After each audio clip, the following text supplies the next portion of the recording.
Magandang gabi, Pilipinas. Bayan, mahigit kalahati ng bilang ng mga biktima ng paputok ay mga kabataan. 19 dito naputulan po ng kamay o daliri. Samantala, kabataan din ang nangungunang sangkot sa road crash injuries noong nagdaang Pasko at Bagong Taon. Yan ang ulat ni Jayco Cruz. Nangunguna pa rin ang motorsiklo sa road crash injuries sa bansa. Sa datos ng Health Department, mahigit 1,000 na ang naitalang kaso ng road crash injuries sa mga pinatatakbong ospital ng DOH mula December 21 hanggang umaga ng January 3, 2026. 71% nito o katumbas ng halos 800 ay mula sa mga nagmomotorsiklo. 5 dito ay nasawi rin mula sa pagmomotorsiklo.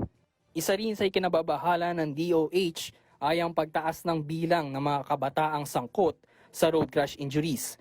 Mahigit 500 ng mga kaso ng mga naaksidenteng motorista o halos kalahati ng kabuuang bilang ay mga kabataang edad 15 hanggang 29. Kabataan din ang nangungunang biktima ng paputok. Sa pinakahuling tala ng Health Department, aabot na sa 655 ang kabuuang bilang ng mga biktima ng paputok. Mahigit kalahati dito ay mga kabataang edad 11 pababa. 19 sa bilang na ito ay mga naputulan ng daliri o kamay dahil sa iba't ibang uri ng paputok. Isa dito ang 4 na taong gulang na naputulan ng 4 na daliri matapos masabugan ng hindi pa matukoy na paputok. Patuloy pa rin ang pagtaas ng mga tumatawag sa DOH Mental Health Hotline. Sa pinakahuling tala ng kagawaran, halos 1,000 na ang mga tumawag sa National Center for Mental Health Crisis Hotline. Tumaas ang bilang na ito bago ang pagsalubong sa bagong taon.